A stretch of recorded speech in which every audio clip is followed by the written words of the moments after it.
Do you remember when those prank twins did a bank robbery prank? This prank is backfiring badly. And somebody almost died because of it? Cut off my couples. Pretty funny. Well, you know, they got in a bunch of trouble. YouTube suspended their channel. They got jail time. And overall, the entire debacle showed that social media influencers, no matter how popular or rich, aren't above the law and aren't immune to consequences. No one ever uploaded a prank to YouTube ever again. And, stuff is going really good. Oh wait, just kidding. None of that's true. I mean, they did get in trouble. And I don't know about you, but I was hoping they would get some really serious consequences. I'm most sympathetic towards somebody getting arrested when it's something that could have happened to anyone, I guess. If a mom steals baby food to feed her child, it's like, who wouldn't do that, you know? But this is a case that is just so far out there. It is so easy to not film a robbery prank. I cannot even imagine a mind space I would have to be in order for me to be like, This is a good idea. I think we're going to do this and we're going to get a lot of views and it's going to be hilarious. That whole thing happened a couple years ago. I remember they got charged, but I never really heard anything else about it. So I wanted to look into it and see what happened. They got 160 hours of community service and a year's probation. I'm no legal schooler. What if I was just like, I'm actually a lawyer. I am 20 years old. Am I 21 or am I 20? I'm 20. I'm actually a lawyer. I'm no legal schooler, but that seems like a slap on the wrist to me. And to be clear here, they filmed this prank where they were dressed up as robbers. They were running around like talking to people in public. Several people called the police. This Uber driver, this random guy, has these pranksters in his car. He thinks they're actual criminals. He needs to figure out what to do. Like, this is not a fun situation. The police show up. The innocent Uber driver gets held at gunpoint because the police think that he's involved in this robbery thing. The police say, hey, this is a bad idea. When even the police are telling you that, you might want to take a step back and look at what you're doing a little bit. The prankster brothers, they took some time to think about it and reconsider. They waited approximately 4 hours, and then they continued to film the second part of the prank. It takes a decent amount of effort to get up in the morning, get out of bed. Do you know how much effort it takes to do an elaborate bank robbery prank? Get held at gunpoint. People could have died. You sit on that idea for 4 hours, then you do it more. Oh, God, that's not an accident. That's not a whoopsie. I just wanted to let you know, I'm really sorry it was an accident, but I accidentally staged a robbery prank. I thought about it for a while. I did it again. I got the footage. I sent it to my editor. We put it on our YouTube channel. We made a great thumbnail for it. And then we left it up there for about a year. It was an accident. It was not my intentions to do that. I'm really not the kind of person to hate on people. I try to not pick on people for the things they like to do and enjoy, and I generally don't wish ill upon other people. But this really does it for me. This is a perfect example of what happens when internet views go to your head. It's kind of reminiscent of when Jake Paul, who we all know and love, was at this mall where like a bunch of looting was happening, and then his house ended up getting raided by the FBI as like part of the investigation. Something tells me that if anybody else had done anything like that, they'd be in jail. These Stokes twins though, right? They didn't go to jail. They got 160 hours or whatever, but their reputation is ruined. They destroyed their career in the process of this, right? No. What if I told you that their channel is the 9th largest channel on YouTube by views per episode? If we take a look at their channel, their thumbnails might look a little familiar, and that's because they steal thumbnails from other YouTubers. I don't mean they take inspiration from somebody else's video and like make a similar one. I mean they download somebody else's thumbnail and Photoshop themselves into it. You can do that? Have I been allowed to do that this whole time? And to be clear here, like, I'm relatively lax when it comes to the concept of copyright and stuff in general. I think taking somebody's idea and transforming it and improving upon it or adding something to it is just how the internet works. But this is theft. You can't steal somebody's picture and claim it as your own. It's so absurd, and they're doing it in plain sight. This is stolen from a Mark Roper video, and I figured out how they did it. Here's the original thumbnail. They removed Mark, added in a twin text. They added a shark in, just changed it up a little bit. And then for some reason, they photoshopped in like a different picture of the ocean floor for some reason. And that's it. That's all they did. And they didn't even do it well. Like, if you zoom in, you can see where they painted out the original shark's fin And the way they cut out the shark and the twin over here is just so funny. They did a horrible job. They must have spent 10 minutes on this.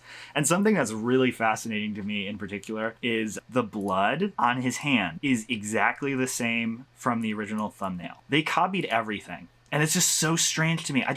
I don't understand why you would do this. You got 10 million subscribers. Stop it. I've only seen a few videos talking about this in like the last year and a half. One of those videos I saw actually pointed out that their banner is copied from Mr. Beast's channel. That is so dumb.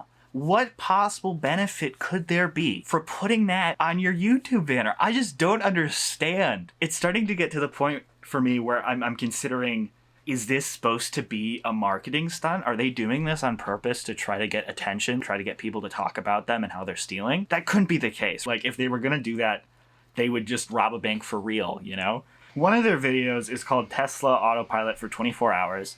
And right off the bat, this is stolen from Ryan Trahan, who did this video before them. And they just stole the idea and they remade the thumbnail. Kudos to you guys for actually remaking the thumbnail instead of just stealing it in its entirety. You guys really put in the work for that one, so I applaud you for that. Never mind. They photoshopped this thumbnail too. My kidney is going to fail if you keep doing this BS. This is an interesting video idea. I think it would have been fine for them to say, hey, we got this video from somebody else. We thought it would be fun.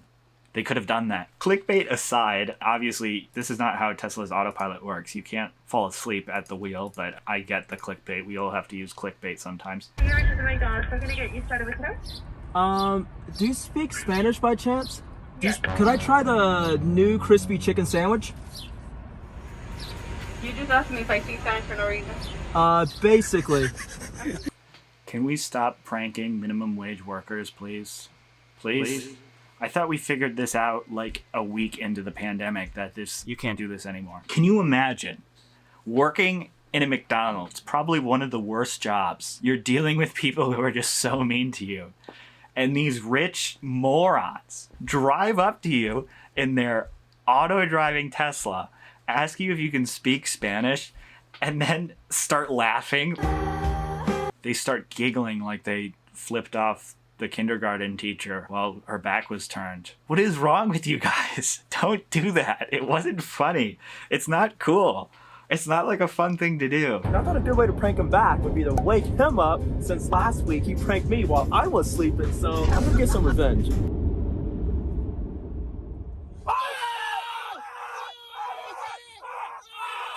The classic prank where you pretend to get in a car crash. And you give your brother a heart attack. I'm not sure if these pranks they play on each other are real or not.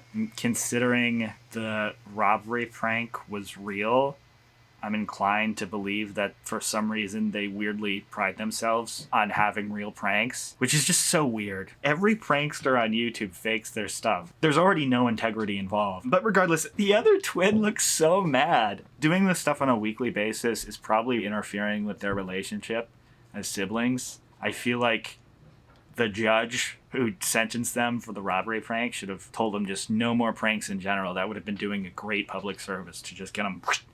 No more pranks. So at some point, I'm assuming after people got mad at them, they added a link to Ryan's video in the description, which is great. This begs the question, why don't they just do this all the time? This is all you need to do.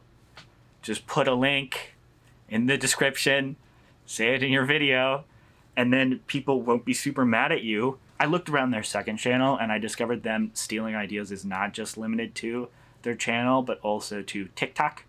TikTok.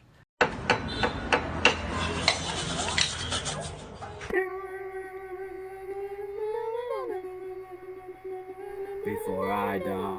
This video was funny enough. I like exhaled through my nose. I was like, wow, that's funny. But I was scrolling through the comments and everybody is saying Adam W. Stolen from Adam W. I don't know who Adam W. is, but they appear to be some like Instagram content creator. To be fair to the Stokes twins, I could not for the life of me find the original video that this is apparently stolen from. I just couldn't find it. So I'm assuming for some reason it got wiped from the internet. I spent a lot of time looking for it, but I wanted to mention it because they're getting called out in their own comments. I found another TikTok that they posted and it is identical to a Kevy Lame. I just realized I've never said his name out loud before, so I don't know if that's right. It's identical to a Cabby Lame video. But they added in a little twist at the end where someone on a bike flies by, which is a funny idea. That's like a fun parody of the original video. So why don't they mention the original video? There's no mention of it anywhere. They even do this weird thing where they download a TikTok sound and re-upload it to TikTok so it says it's an original sound when it clearly isn't. Why are they doing this? I considered that maybe this idea itself is stolen. Like maybe they found somebody else who did a parody of the KB Lame video and then they took that idea, but I looked, I couldn't find anything. So I'm assuming they came up with this. It's like a funny idea. Why aren't they just open about it? Is it like a pride thing? Everybody knows they steal stuff. It's all over their comments. What are they doing? I just don't understand. I mean, maybe I'm just not cut out for this. I think, as for the TikTok sound thing, my theory is that if somebody makes a video with their sound, it like links back to them instead of the creator of the original sound and presumably gets their video promoted. That seems like a lot of work for very little payoff. They're super popular. They have a bunch of money. I don't understand why they go through that effort of doing this. But nothing proves that idea more than what I'm about to show you, okay? And I discovered this on one of their videos. And it's weird. This is a video they did copying a Mr. Beast video. And that's been mentioned before. But when you look in the description, you find this. Mr. Beast, if you're reading this, please let us play in your Squid Game video. Sean had a dream about KSI, Vicky Starr, and George not found sidemen after meeting Mr. blah, blah, blah, blah, blah. I'm not reading this out loud because it's the worst thing I've ever seen. But basically, it's this paragraph full of every popular YouTuber they can think of. They just name drop all these popular YouTubers in sequence. There's like 40 YouTubers in this random paragraph. And I looked and they have this on multiple videos. There's a thing that you might have seen before where people put keywords in the bottom of their descriptions. I guess YouTube cares about the description more than it cares about the keyword tags you add to a video. But that's against the rules. You can't do that. So it appears what they have done is typed out this paragraph as an excuse to have all these keywords conveniently in their description. That's so weird. This is so strange. And honestly, it's not that weird to put like other YouTubers in your keywords. I mean, especially if you're making content similar to them. I've seen plenty of people do that. I think I've done that before. It's not great, whatever, who cares? But this is bizarre. This is to an extent I've never seen before. And what I really don't understand is, why do you do this? You have 10 million subscribers. You're a trendsetter now. It would be worse enough if this was like a tiny channel doing this and like leeching off of other big channels, but they're massive. They are making a crazy amount of money, and I know that because they give away 10 grand every other video. I don't know what to make of it. And I guess moral of this story is, Stokes twins, please let me be in one of your videos. I can be the getaway driver for your bank robbery. If you like this video, please subscribe, because I had to scroll through the Stokes twins' entire TikTok account and I saw things that no one should have to see. So, bye.